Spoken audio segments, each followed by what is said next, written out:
once again, everyone, and welcome back to my channel. I don't know how good the lighting is in here. I've never really filmed in here before except for like one video, and I haven't edited it yet, so I don't know how the lighting looks. I mean, I can obviously see it in my phone, but like I can't make a good judgment call right now, but I think it's okay. I think it's alright. It's not what I usually do, but obviously we're not in the place that I've usually been, so I'm going to stop rambling about that. This is obviously the story that you came to hear, so let's get into it right about now. So last weekend, my boyfriend and I went down to Biloxi, Mississippi for the Due South Tattoo Convention, or Due South Tattoo Expo, whatever you want to call it. So we went down for the entire weekend. The convention lasted 3 days. It was Friday through Sunday, and we went down there on Friday. We left in the morning, and we left on Monday. So that was like the duration of our stay. And we didn't stay at the hotel slash casino where the expo was being held. I'm not going to give the name of the hotel slash casino that we were at because there's a ton of them down there, and it's probably just better if I don't mention it.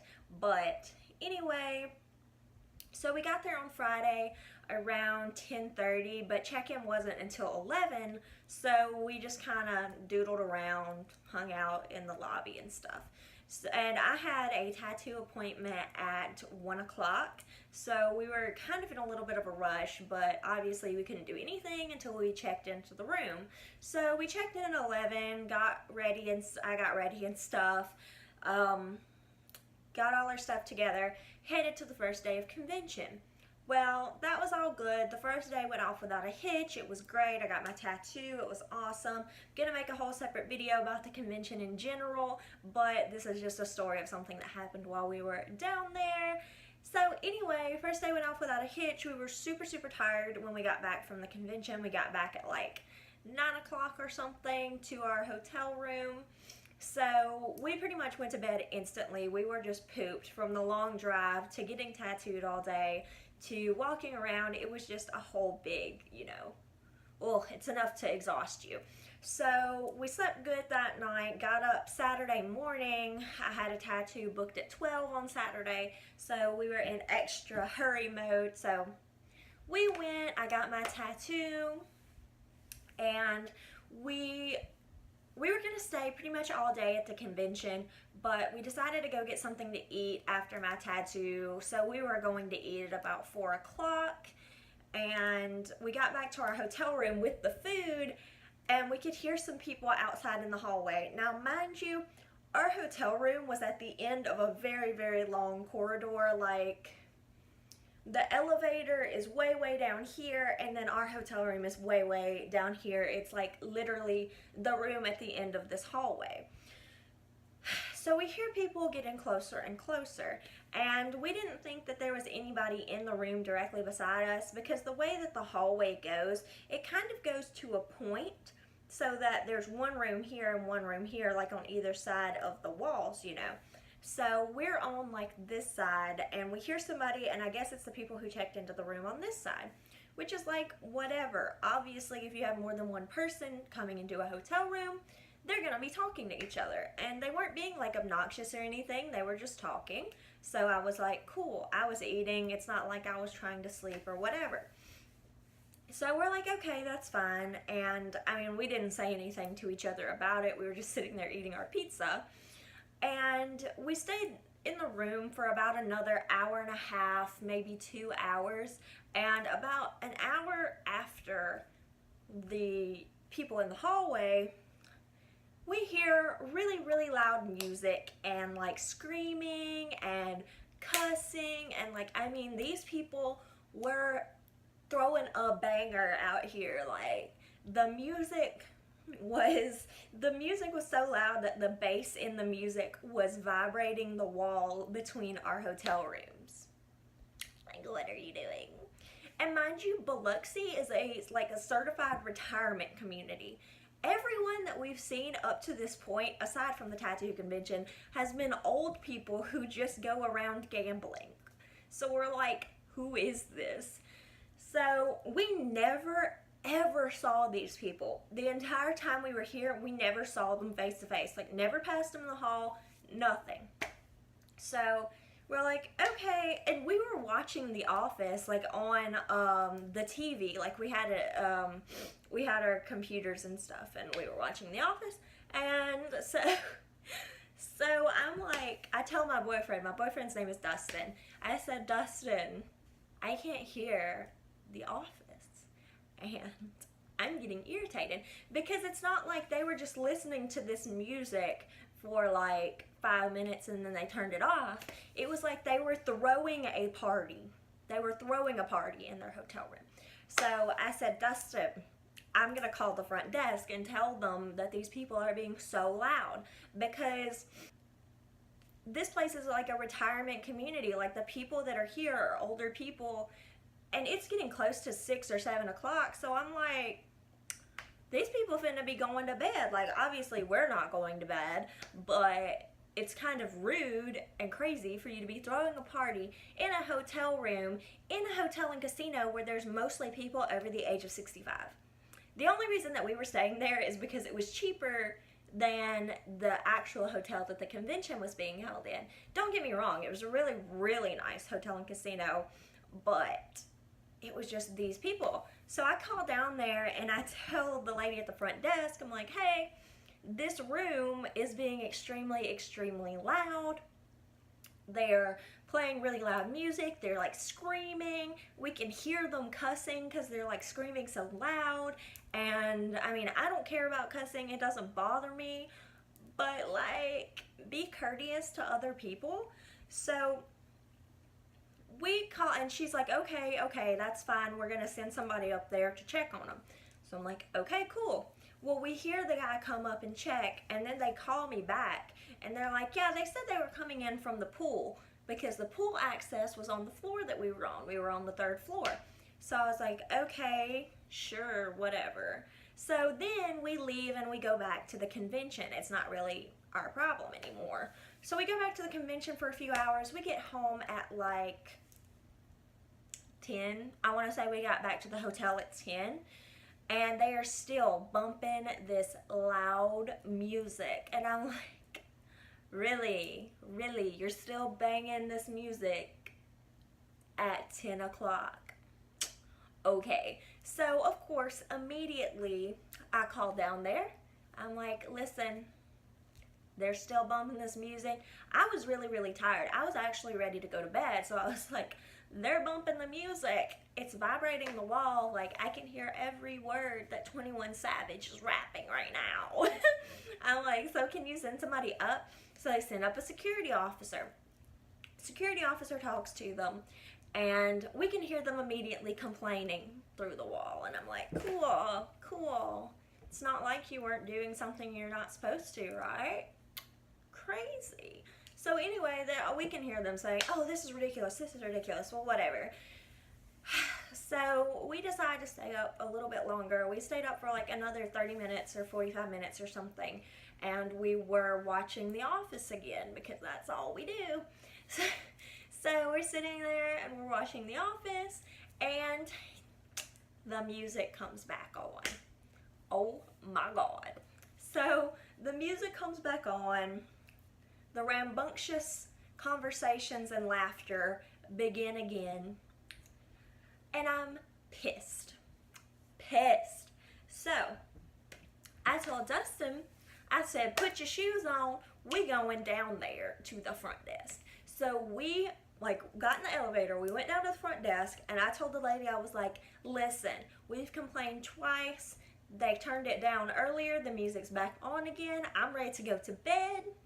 So you need to do something with these people. Like, I really can't. Like, if you can't get them to stop doing what they're doing, I want to move rooms, because I've been tattooed for 2 days in a row. I'm exhausted. I just want to sleep in the hotel room that we paid for. Please.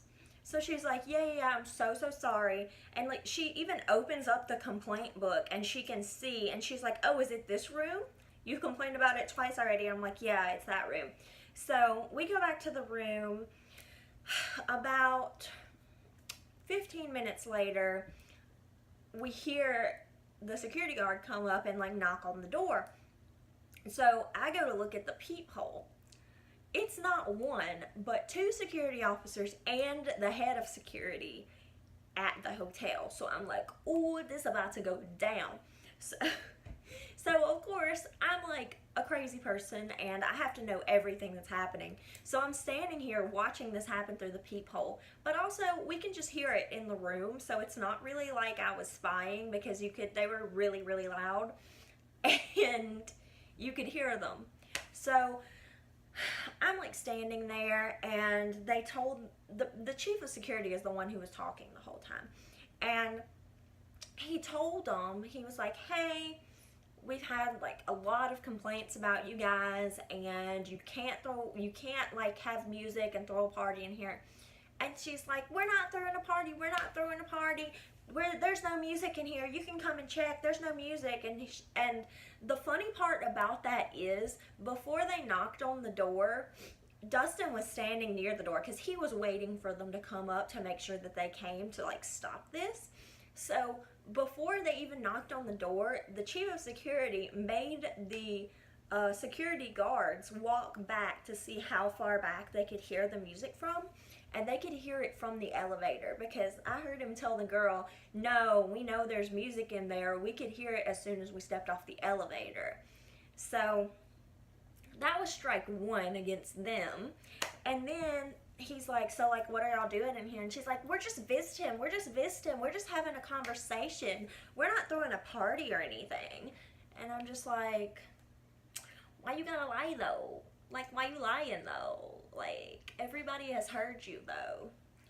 So anyway, she's freaking out. She's not happy.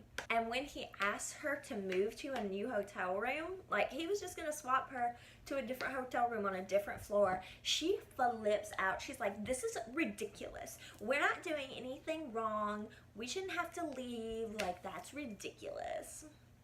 And I'm just like, who do you think you're fooling? Like, who? Like, who do you think you're fooling? So anyway, he's talking to her. He's like, hey, this is the situation. You guys have to move.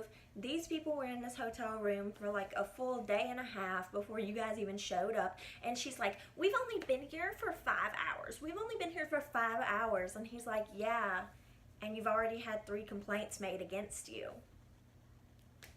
And like the really, really funny part is, we overheard them, like before the security guards came up, we overheard them saying that it was somebody's birthday. They literally came to this hotel just to throw a birthday party. Who does that? Moreover, who does that in a certified retirement community? Are you stupid? Like, are you literally dumb? I don't understand. So, and like, how do you think noise complaints will not be filed against you? Like, that doesn't make sense. So anyway, the guy's like, listen, you have to evacuate this hotel room. You can't stay here.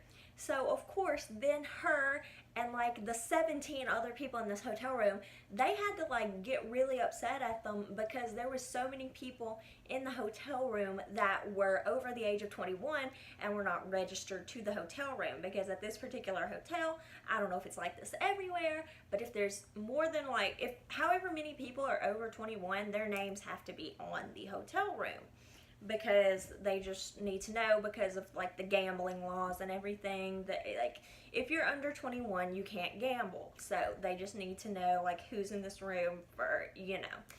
So anyway, they get really upset about that, and these ladies are throwing such a fit that they bring up a third security officer, and now they've escalated it to the point where they're kicking them out of the hotel and casino entirely. They can't stay. Like, there's no moving to another room. You're done. You're out.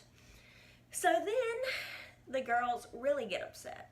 I don't know how many there were. I didn't even see them. I never saw them one time, because the peephole only shows you the people who are like this way, and you know their door is right here, and they're inside like the door frame, or the door right inside the door. So I never saw them ever. I've never seen them in my life. But anyway, so then they start hollering. They're like, oh my God, we're getting kicked out because y'all are prejudiced and they're prejudiced and they don't want us here because we're black, and y'all are prejudiced and they're prejudiced, and this is a hate crime. Are you literally kidding me? Are you kidding? I didn't even know that these people were black. I could not confirm these people are black. I didn't know. I never saw them at all, and they've never seen us. So I don't know how they thought, like, what is you talking about? That don't make no sense. So anyway, of course, the security people are just like, whatever, just get your stuff. And so then a couple of their friends start trying to come in the hotel room, and the chief of security is like, look, nobody can go in this hotel room. It's being evacuated. You can't go in there. And the lady who I guess was in charge, like her name was on the room or whatever, she goes, no sir, he's coming in here to help us evaporate this room. Really? He trying to help you evaporate it? I don't think you wanted to evaporate. I think what you meant to said was you was gonna evacuate. He was gonna help you evacuate. But like, we saw their little bellhop thingy or whatever outside the door, and they had a microwave. They brought a microwave to this hotel, which would have made sense. I should have brought a microwave because the hotel rooms did not have microwaves. They had a mini fridge, but no microwave, which was weird. So they were smart to do that. What they weren't smart to do was to blast loud music in a hotel when people are trying to sleep. It was a mess. So, you know, they call the bellhop or whatever, and it gets up there, and then one of the girls says, we don't need that. And they're like, well, you called it, so you're gonna have it. Why would you call the bellhop if you don't need the bellhop? These people's logic is just so flawed. But anyway, they took about an hour and a half to get all of their stuff put on the bellhop. We could hear them. They were like screaming outside our hotel room, like banging on the walls and stuff. And I guess that was their way of getting back at us, but really we didn't care because it was like a free show. But yeah, it was kind of ridiculous. It was definitely one of the most interesting experiences I've ever had at a hotel, but it wasn't necessarily a good one. I mean, it was good that the hotel handled it really professionally and all of this kind of stuff, but it wasn't good in the way that the people reacted to it, which is just like totally crazy. Like, I don't understand why people's always like their first thing is to jump to, oh my God, you're prejudiced. First of all, I didn't even know they were black. Second of all, they don't even know that we're white or any other ethnicity for that matter. We never saw them or spoke to them. So that doesn't make sense. It literally has nothing to do with, oh my God, these people were being really black in our hotel. I can't stand that. No, like that wouldn't even make sense if somebody said that. It's just like, oh my God, you're being extremely loud in a hotel at 11 o'clock at night. That's not okay. I don't care if you're white, black, Hispanic, whatever. You can't do that at 11 o'clock at night when people are trying to sleep. It's just not courteous, and it's pretty disrespectful as well. So that's kind of how that happened. But they did get moved. Well, not moved. They got evacuated. They were not allowed to stay at the hotel anymore. So that's what happened. The rest of the trip was pretty uneventful as far as the hotel was concerned. But yeah, that's the story of how we got somebody kicked out of their hotel room because they was being stupid. Thank you guys so much for joining me again today. Leave me a like if you like this video, comment down below, and subscribe because I make new videos every Monday and Friday. Thank you guys once again so much for joining me today, and I'll see you guys next time. Bye!